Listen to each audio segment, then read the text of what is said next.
Times #1 bestseller. It's #1 on Amazon right now. It's been #1 for weeks on end now. It's on pace to sell well over 1 million copies in just 4 weeks. He is the host of Life, Liberty, and Levin here at the Fox News Channel. He's also a nationally syndicated radio host. He's also one of my best friends. I've been calling him the Great One forever. Mark Levin is with us. Great One. I'm going to tell you why your book is doing so well. I'm going to tell you as an outsider and a friend. This is a book, this is a call to your fellow patriots. We choose liberty. We're at a tipping point. This country's at a tipping point.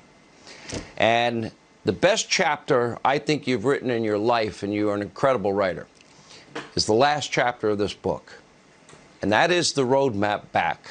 How do we win? We choose liberty.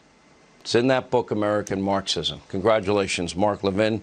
I know you got a lot to say tonight. Thank you. And we choose liberty, but the 19 Republicans in the Senate chose tyranny. Biden chooses tyranny, and every single Democrat lockstep is for tyranny. How many people know what's in that 2,700-page document that just passed today with the 19 Republicans? We have more media than ever before in this country.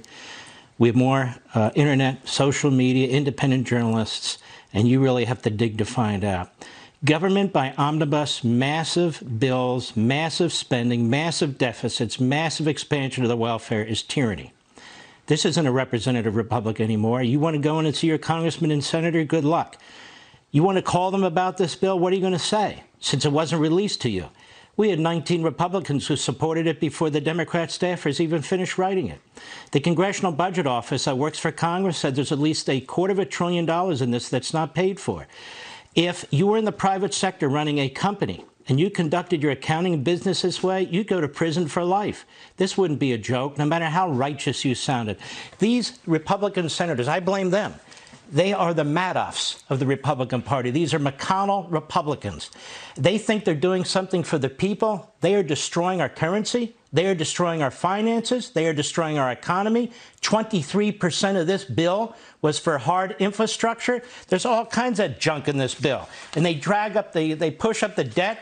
Every household in America owes the federal government almost $250 million with this additional infrastructure bill. Almost every household in America. They've got all kinds of crucially important things in here. They're creating a new department that promotes female truck drivers. They have a Digital Equity Act, internet access for prisoners. What else? Federal funding of local projects called traffic calming. Ever hear traffic calming and road diets? It is the intentional creation of traffic jams by Buttigieg, so you'll take public transportation. They've got all sorts of stuff in here. The bill doesn't directly impose a federal miles travel tax on cars, rights, heritage. It does provide $125 million to encourage states and localities to tax every mile that you drive. It goes on and on and on. It undermines our notion of republicanism. It is fiscally, utterly irresponsible. And those 19 Republicans who voted for it, led by McConnell, these are McConnell Republicans, 30 voted against, 19 of them. You know what they did? They laid the foundation for what they say is a $3.5 trillion bill coming next. It's $5.5 trillion. You know what's in there? I'll tell you. There's free daycare, free pre-kindergarten, free community college, student loan forgiveness. What else? Making permanent the $300 weekly, what was temporary bonus unemployment payment. You know what else is in there? They're going to expand Medicare and Medicaid, covering dental care, vision care, hearing care. And Medicare is supposed to go broke. Medicare is supposed to go broke, according to the trustees, if not by 2024, no later than 2026. They're going to push it over the cliff. It's already in deficit long-term, $55 trillion. They're destroying our constitutional system. They're destroying our border. They are destroying our economic system. They're destroying our classrooms. They're destroying everything they touch. And I'll say it again, and I've said it before. Joe Biden is a human pandemic. His party is as radical as it gets. And let me tell you something else. You brought up the book. These various American Marxist movements, whether it's critical race theory, whether it is the degrowth movement dressed up as climate change, whether it's the Lat Crit movement, the open borders, Do you know in the next bill that comes forward, they want to give a pathway to citizenship to 13 million illegal aliens? You know what else nobody's talking about? Once they get citizenship, there's something called chain migration. And then we're going to have another round of amnesty with all the people Biden's bringing in right now. This is a colossal disaster. And let me say this. I can sit here and whine about it. We all can. We need to galvanize. We need to rally. We need to understand what's going on. Republicans who sell out, who don't get what's swirling around for a few bridges and tunnels need to go. In every Republican primary, write down those 19 Republicans, assuming some of them are going to run for re-election. But we have to have a new Tea Party movement, Reagan Revolution, Trump Revolution, Gingrich Revolution. We need to rally. We need to galvanize. That's the point of the book, American Marxism. If we don't, at the grassroots, in our neighborhoods and communities, stand up for our own liberty and embrace some of these strategies and tactics in my book or that you may have, we're gone. They win with a 50-50 Senate, no mandate, with a 4 or 5 vote majority in the House, no mandate. They win. So we better wake the hell up. I'm done. American Marxism, Amazon.com, Hannity.com, bookstores everywhere. Great one, Mark Levin, Life, Liberty, and Levin, every Sunday night. Join Democrats to pass more than $1 trillion far-left spending spree under the guise of so-called infrastructure and bipartisanship. Now, the bipartisanship is Democrats didn't have to give in on anything because they're just going to put it in the reconciliation bill that is to follow that will not be bipartisan, which will be $3.5 trillion. So basically, they give them a phony appearance that they are bipartisan when they are not. Infrastructure used to mean roads and bridges and tunnels. Now they want the new definition of infrastructure, new Green Deal, socialism, human infrastructure. But what's actually in the bill? For example, the bill would create a pilot program to study a federal vehicle miles fee. Okay, meaning if actually implemented, you'd be taxed for more for getting behind the wheel, as if the gas taxes aren't enough. Oh, and are truckers going to get taxed too? Because what do you think is going to happen to the price of goods and services that we pay for? Everything you buy in every store that's delivered by a truck.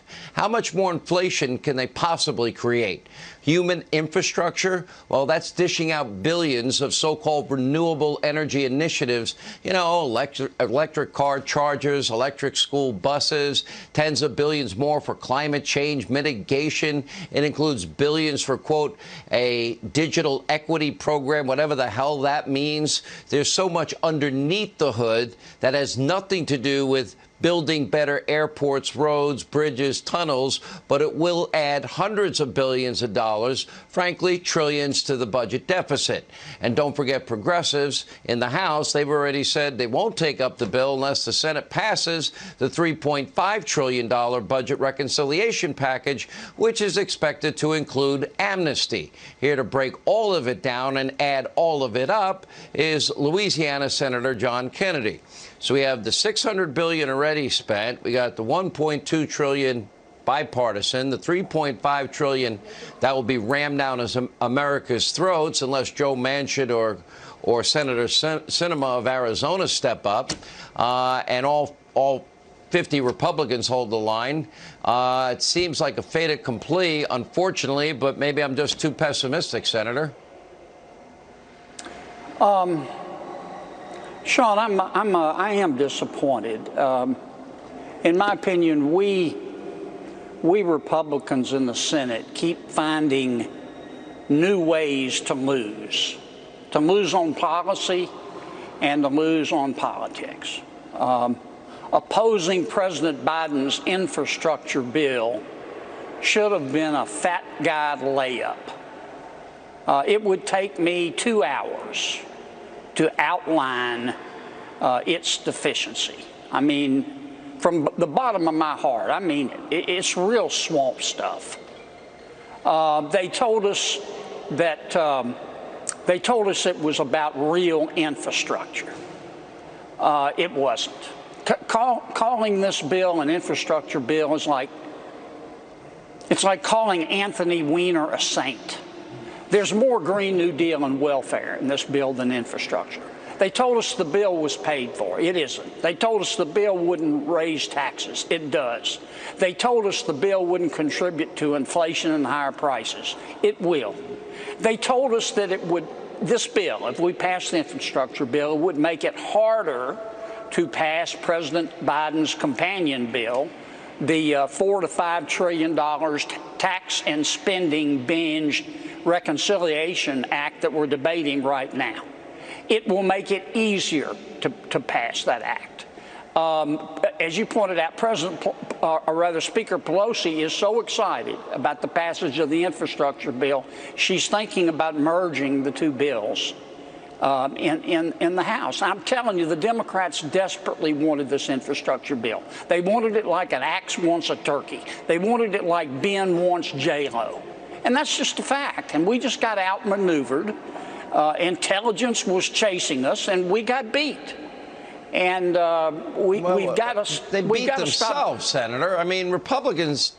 Chuck Schumer didn't hide his agenda. He said he's going to follow it up with the reconciliation $3.5 trillion. He didn't hide it. He was outspoken up front about it for once. Let me give you one example quickly. Louisiana gets about $110 million for real infrastructure in new money in this bill. We also have to pay $130 million a year in new taxes on our petrochemical industry. We're going backwards here. And Chuck Schumer gets $12 billion for one single project, in addition to everything else, one single tunnel in New York. So Chuck gets 10 times more money for one project than my people get over 10 years. It's a dumpster fire. And one other point, we're right now fighting with Schumer, Senator Schumer, over raising the debt limit. And our position is, look, it's your debt, Chuck. You raise the debt limit. But by passing this bill, which created at least $250, maybe $400 million worth of debt, and passing the American Frontier Act, which I've talked about with you before, that means that Republicans voted for between $600 and $800 million worth of new debt. And Chuck's going to throw that right back in our face.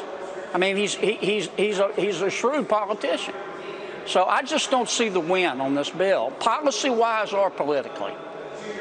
So my question is, I guess, going forward, is there any signs of hope? Now, Pelosi's got her own problems because we only need 3 Democrats to switch and Republicans could stop it in the House. But usually House Republicans don't buck the leadership here. Now you've got the squad that's been really leading the effort behind the scenes. Do you see all 50 Republicans standing together to stop this reconciliation bill? That means Lisa Murkowski. That means the 19 that we mentioned. That means Mitt Romney. That means Ben Sass. Are they gonna support this bill? Are they gonna hold strong? And will any Democrat jump over?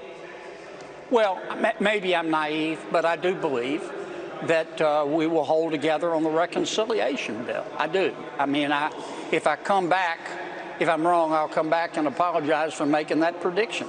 We better, because that is... Okay, the next question then. Sure. Will the 50 Democrats, will they stay united? Oh, yes. Oh, yes. All right, so we lose. So we lose in the Senate. Yes, yes. America loses. Senator Schumer, let's just face it, the Democrats stick